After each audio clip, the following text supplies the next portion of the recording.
Thank you very much for inviting me here this evening. It's an honor for me to come. As you mentioned, I was an alumnus of the Bucerius School. I spent a very nice time here in Hamburg. We learned quite a lot and had a lot of fun. So those were good days, and I'm happy to come back. I'm here to tell you a little bit about what is going on in my country and how that is relevant to the rest of the world. So I'd like to start around 70 years ago, when India was locked up in hundreds of thousands of villages. India was a rural country. People lived in a caste society, rigid rules. They aspired, but it was very difficult to move outside the village. For some of you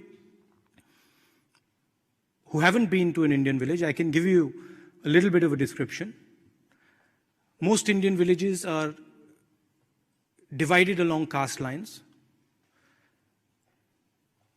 If you're a lower caste person, or if you were a lower caste person, for example, 70 years ago, you couldn't drink water from the village well. In certain spaces, certain villages, if your shadow fell on an upper caste person, the upper caste person would go and have a bath. And for all practical purposes, if you were from a lower caste or a backward caste, you pretty much had no mobility in the village. Forget about the country. 70 years ago, something beautiful happened in my country.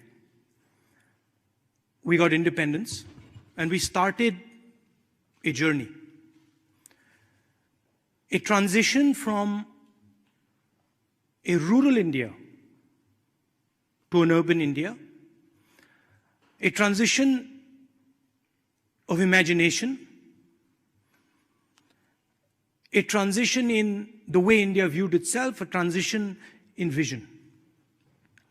And India, which had not been moving for a long time, had been static, had been isolated, started to wake up. And a transition began slowly, and then it picked up speed. And the transition was essentially Indian people breaking the ideas of caste, breaking the ideas of a lack of mobility, and starting to move. And it was enabled by the idea of one man, one vote, enshrined in our constitution. Similar transformation was taking place nearby. Hundreds of millions of people in India, hundreds of millions of people in China, changing their way of being, changing their existence. The idea was the same. Urbanization, modernity, but the method and the way they did it was completely different. China did it in a centralized way, reasonable amount of violence, managed by the Communist Party, managed by the People Liberation Army. And India did it organically, in a decentralized way. Anybody could do anything they want. Anybody could move wherever they wanted. China, the Communist Party decided where you would go. But the end result was a massive transformation of hundreds of millions of people. Never seen before. Never ever in human history have so many people changed their way of living, changed their view of the world, changed their vision. And there were a couple of things that were the foundation of this transformation in India. One idea was that if India was going to go through this risky transition, difficult transition, dangerous transition, everybody should be included in it. India should not transform itself for few people. India should not transform itself for just one community or one group of people. India should transform itself for every single Indian. Every single Indian should be able to aspire. Many languages spoken in my country, many, many different states, different cultures, different ideas. We wanted all of them to be included in this sort of awakening, or in this transformation. The second idea was that this transformation would mean different levels of risk for different people. So poor people would face a higher risk in this transformation. They would have to make a much bigger change. They would have to move from a village to a city. The risks were much bigger. Certain communities, certain groups of people would struggle. Certain groups of people would require a cushion, maybe some help. Dalit communities, lower caste communities, tribal communities, minorities. So the idea was that as we transform, the government should support its people, should help its people smoothen this traumatic transition, this traumatic change. So the government, pretty much all governments, until the last one, this one, 2014, Narendra Modi government, followed these two ideas very, very strongly.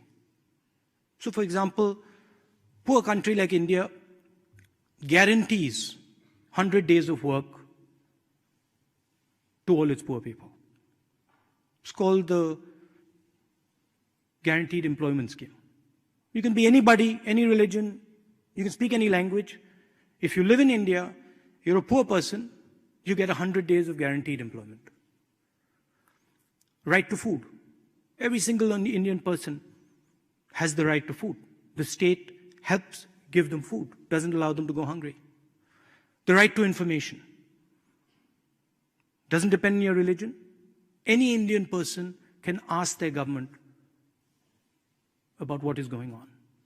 And I can take you back a few years, bank nationalization, designed to give credit to many more people. So these were two of the fundamental ideas that pretty much every single Indian government held true, which has now been attacked and to a great extent damaged by the government in power today. They do not feel that every single person in India should have access to the fruits of this transformation. They feel that tribal communities, poor farmers, Dalit communities, lower caste people, minorities should not get the same benefits that the elite of the country get. And our point is that the risk was everybody's. Everybody took the risk, and we feel everybody should get the reward.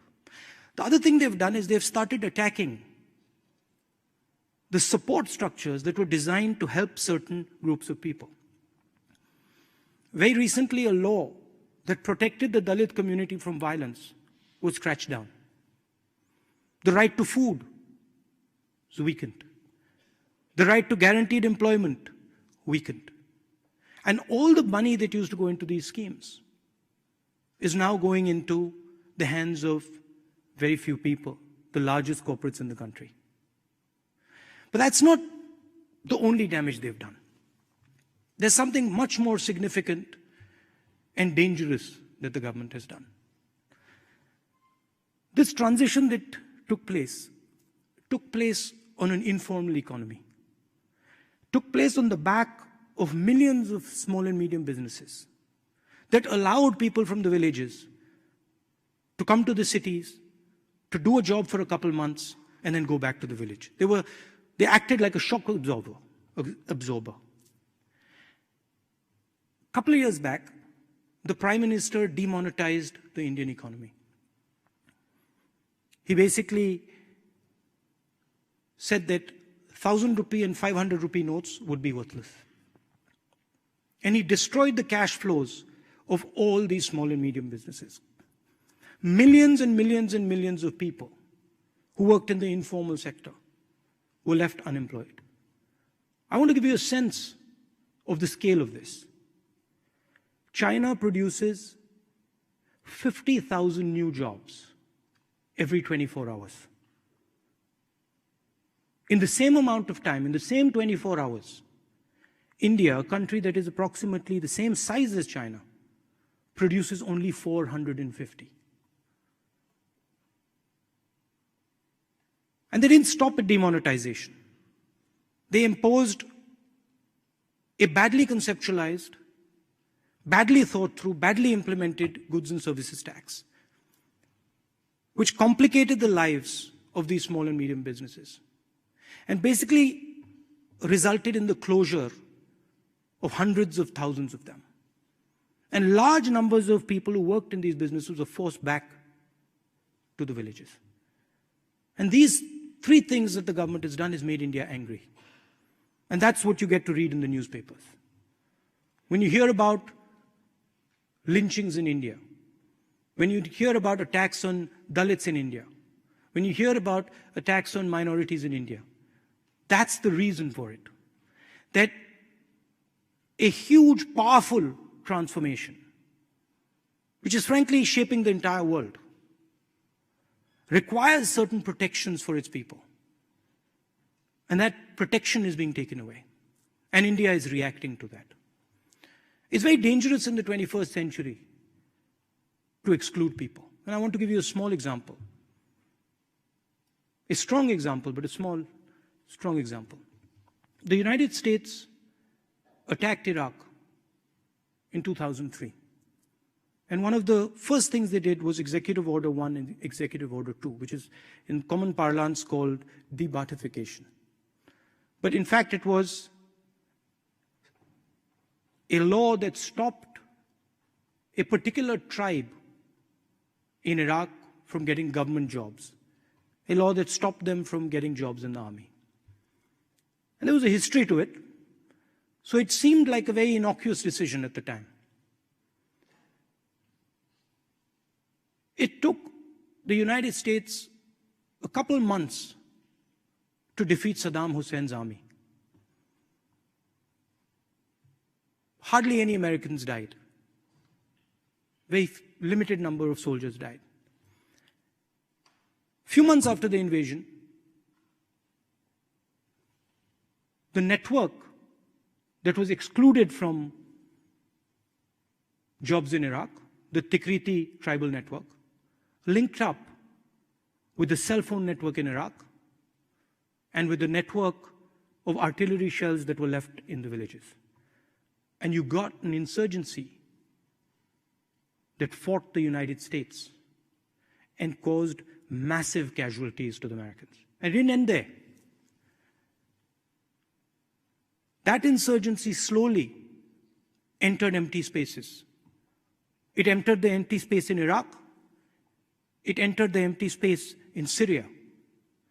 And then it connected with the global internet to form the horrific idea called ISIS.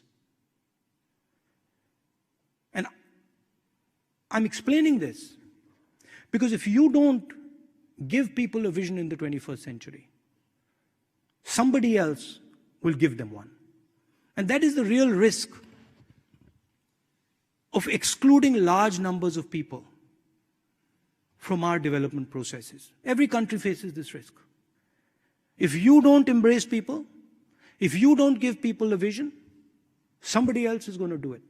And that vision might not be a vision that is good for you or good for the world. I want to end by telling you about a conversation I had many years ago with the ex-Defense Secretary, Robert McNamara, which has stayed in my mind. He had come to India and I asked him, what was your experience in the Vietnam War? What was your takeaway from the Vietnam War? And he said to me, you know, Rahul, during the war we used to talk to the Vietnamese. I used to talk to the Vietnamese generals. And we spent a lot of time talking to them. But we never listened to each other.